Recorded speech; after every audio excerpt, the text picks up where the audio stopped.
Hello दोस्तों, स्वागत है आपका धीरज सर ऑफिशियल पर। मैं आप लोगों के लिए आज इतिहास जिनका भी सब्सिडियरी पेपर है होना है उनके लिए आज एक इम्पॉर्टेंट सेशन लेकर के आए हैं। उनका एक बहुत इम्पॉर्टेंट क्वेश्चन है जो लगभग एग्जाम में ये आएगा। दोस्तों, इस क्वेश्चन को आप लोग ध्यान से समझें और लिखने का प्रयास करेंगे। जिस तरह से आप देखेंगे कि हम समझाएंगे उस तरह से अगर आप समझ जाएंगे तो आप आराम से उसको जो है सवाल को एग्जाम में लिख सकते हैं। दोस्तों, क्वेश्चन है कि भक्ति आंदोलन पर एक निबंध लिखिए। भक्ति आंदोलन पर जो है एक निबंध लिखने के लिए कह रहा है। दोस्तों, ये बहुत इंपॉर्टेंट क्वेश्चन है। तो इसके पहले सबसे पहले हम ये जानेंगे कि भक्ति का अर्थ क्या होता है। सबसे पहले हम ये जानेंगे दोस्तों कि भक्ति का जो है वो अर्थ क्या होता है। तो जो भक्ति शब्द है उस संस्कृत के भज शब्द से बना हुआ है जिनका अर्थ होता है भजन करना या उपासना करना। भक्त उस व्यक्ति को कहते हैं जो किसी देवता या देवी की उपासना करता हो और अपने उपास्य देव के प्रति भक्त की जो अपार श्रद्धा और तथा अनन्य प्रेम होता है उसे ही भक्ति कहते हैं, जो भगवान के प्रति होता है।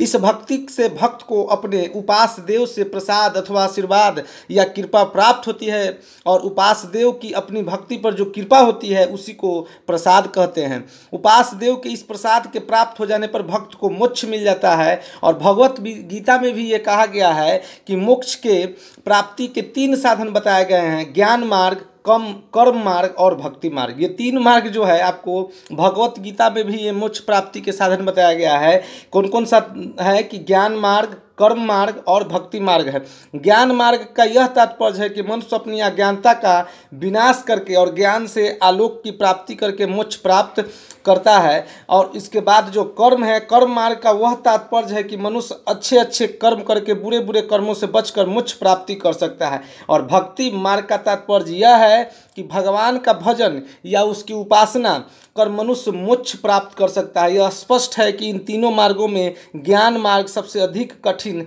तथा जटिल है और भक्ति मार्ग सबसे अधिक और सरल तथा सीधा और आसान है। इस तरह से आपको भक्ति का अर्थ जो है आपको डिस्कशन करके लिखना होगा। दोस्तों, उसके बाद आपको लिखना है कि भक्ति संप्रदाय की प्राचीनता क्या है। भक्ति संप्रदाय की प्राचीनता में आप किस तरह से डिस्कस करेंगे। भक्ति संप्रदाय हिंदुओं का अत्यंत पुराना संप्रदाय है और इसकी उत्पत्ति उपनिषद और भगवत गीता में हुई है। और भगवत गीता आप जानते हैं कि भगवान श्री कृष्ण ने अर्जुन का उपदेश दिया था, जिसमें सर्वधर्मान परिजत्य मामेकम शरणम ब्रज, अर्थात सभी धर्मों को छोड़कर मेरी शरण में आ जाओ, यानी मेरी भक्ति करो। यही भक्ति भावना जिसका उद्गम स्थल उपनिषद तथा गीता है निरंतर हिंदू समाज में चलती रही है। परंतु 8वीं शताब्दी में शंकराचार्य जी ने शिक्षाओं के कारण इसकी गति मंद पड़ गई और शंकराचार्य जो ज्ञान मार्गी थे, इनके विचार में ज्ञान के द्वारा ही मोक्ष की प्राप्ति हो सकती है। 11वीं और 12वीं जो शताब्दी में शंकराचार्य के शिक्षा का घोर विरोध हुआ, बहुत ज़्यादा उसका विरोध हुआ और भक्ति मार्ग ने फिर से जोर पकड़ा। और 14वीं और 15वीं शताब्दी में इस विचारधारा में हिंदू समाज में आर्थिक क्रांति का रूप धारण कर लिया और जिस भक्ति आंदोलन के नाम से पुकारा गया। इस आंदोलन के कारणों का पता लगाना बहुत आवश्यक है, यानी भक्ति आंदोलन का प्रादुर्भाव किस किस कारण से हुआ। आपको नेक्स्ट पॉइंट में ये दर्शाना है कि भक्ति आंदोलन के प्रादुर्भाव के कौन कौन से कारण हुए, ये आपको जो है नेक्स्ट पॉइंट में दर्शाना है और उसको लिख करके और आपको वर्णन करना है। अब उसमें पहला क्या पॉइंट है दोस्तों, उसको आप लोग समझेंगे।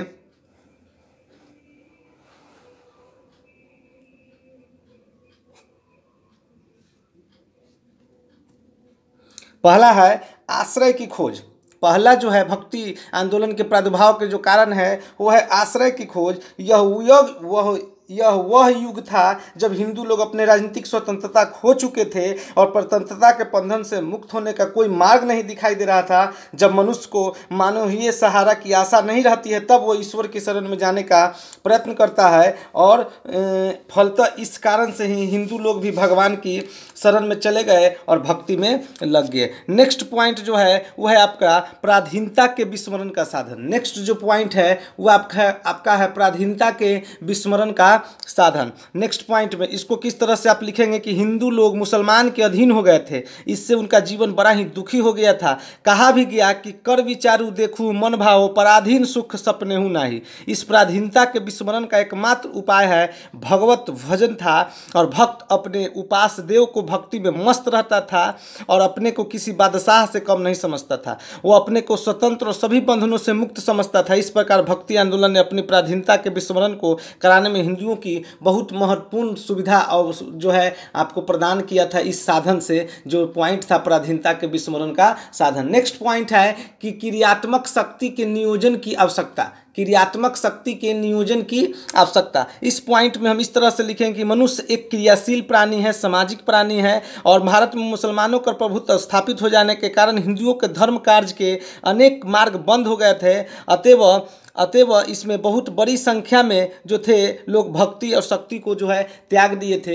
तो ये जो है आपका क्रियात्मक शक्ति के नियोजन की आवश्यकता में डिस्कस करेंगे। और नेक्स्ट है सूफी मत का प्रभाव। इसका भी बहुत बड़ा प्रभाव पड़ा था। प्रादुर्भाव भक्ति आंदोलन के प्रभाव का सबसे बड़ा कारण ये भी माना जाता है सूफी मत का प्रभाव। सूफी मत के प्रभाव सल्तनत काल में भक्ति आंदोलन के पुनरुद्धार पर सूफी मत का भी बहुत बड़ा प्रभाव पड़ा, और सूफी महात्माओं ने ईश्वर प्रेम भगवत शक्ति का खूब प्रचार किया, और बहुत से हिंदू भी सूफी संतों के शिष्य बन गए। इस प्रकार सूफी संतों के घनिष्ठ संपर्क में आ जाने के कारण हिंदुओं में भी ईश्वर प्रेम और भगवत गीता के प्रति जो भाव था वो जागृत हो गया। नेक्स्ट पॉइंट था समन्वय की प्रेरणा। समन्वय की प्रेरणा के अंतर्गत आपको जो है लिखना है कि हिंदू और मुसलमान बहुत दिनों से एक दूसरे के घनिष्ठ संपर्क में आ रहे थे, अतएव वो एक दूसरे के विचारों को समझने लगे थे, और अब दोनों जातियों की यह इच्छा हो रही थी कि वे शांतिपूर्वक प्रेम के साथ एक दूसरे के साथ रहें, समन्वय बैठा के रहें। इस प्रेरणा से भी भक्ति आंदोलन का जो है प्रादुर्भाव हुआ। नेक्स्ट पॉइंट है आपका हिंदू धर्म में दोष।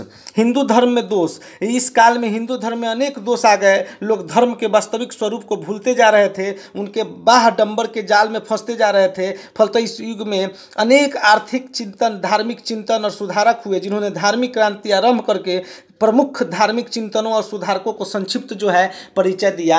ये आपको 6 पॉइंट था भक्ति आंदोलन के प्रादुर्भाव में। आश्रय की खोज करना, पराधीनता के विस्मरण का साधन, क्रियात्मक शक्ति के नियोजन की आवश्यकता, सूफी मत का प्रभाव, समन्वय की प्रेरणा, हिंदू धर्म में दोष, ये भक्ति आंदोलन के प्रादुर्भाव के कारण थे। अब इसमें नेक्स्ट में लिखना है कि भक्ति मार्गी कौन कौन से संत हुए जिनका भक्ति आंदोलन पर बहुत बड़ा प्रभाव पड़ा, और इस निबंध में ये जो संत हुए उनके बारे में कुछ डिस्कस करना भी बहुत जरूरी है। तब आपको जाकर के ये पॉइंट जो है वो पूरा होगा, ये क्वेश्चन जो है पूरा होगा। तो भक्ति मार्ग संत में कौन कौन थे तो उनका जो है ध्यान से समझेंगे। भक्ति मार्गी संत में पहला जो थे रामानुजाचार्य थे, और दूसरा जो थे वो कबीर थे। ये बहुत बड़े नाम थे दोस्तों, रामानुजाचार्य और कबीर। तो रामानुजाचार्य के बारे में आप कम से कम 3-4 लाइन लिख देंगे, ताकि आपको जो है क्वेश्चन का जो निबंध लिखने का जो क्वेश्चन आएगा भक्ति आंदोलन में, उसमें अगर रामानुजाचार्य या कबीर के बारे में थोड़ा डिस्कस कर देंगे तो क्वेश्चन और जो है बहुत परिपूर्ण हो जाएगा।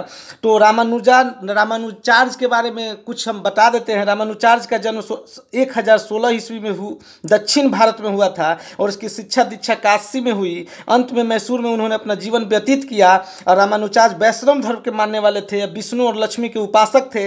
अपने श्री भाष्य नामक ग्रंथ में व्यक्तिगत देवता की उपासना पर बल दिया है, जो अपने भक्ति को उसके भक्ति के लिए पुरस्कृत करता है।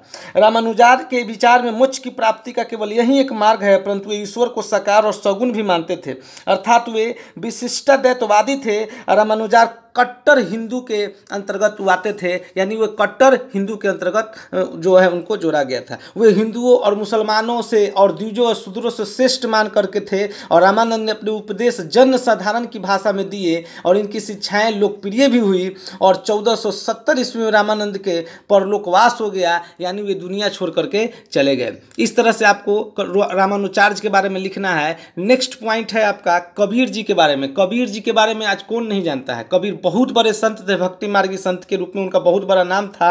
यानी रामानंद के शिष्यों में कबीर का प्रमुख स्थान आता है। कहा जाता है कि कबीर का जन्म 1440 ईस्वी में एक विधवा ब्राह्मणी के पेट से हुआ था, और लोक लज्जा के भय से उस ब्राह्मणी ने इस बच्चे को बनारस के लहर तालाब के किनारे फेंक दिया और नीरू अली नामक एक जुलाहे की दृष्टि इस नवजात शिशु पर पड़ गई। उसे उस पर दया आ गई और वह उसे अपने घर उठा ले आया। उस स्त्री नीमा को कोई संतान नहीं थी, अतएव इन दोनों ने अपनी संतान के रूप में बच्चे का पालन पोषण करना आरंभ कर दिया, जिसका नाम रखा गया कबीर।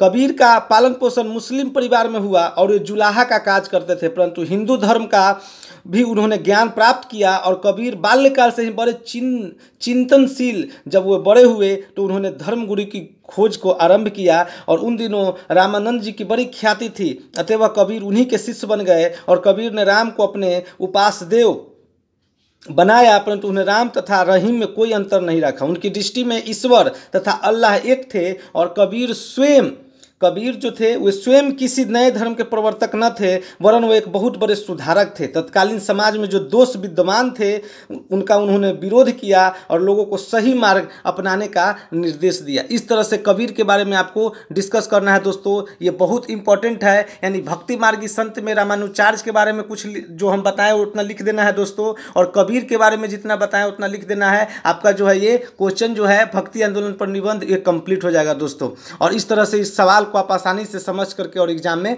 लिख सकते हैं दोस्तों। और आपको हमारे तरफ से 4 मई को जिनका भी एग्जाम है, आज जिनका भी एग्जाम है, उनको हमारे तरफ से बेस्ट ऑफ लक दोस्तों। अगर आप हमारे चैनल पर नए हैं तो धीरज सर ऑफिशियल को सब्सक्राइब कर दे दोस्तों। धन्यवाद।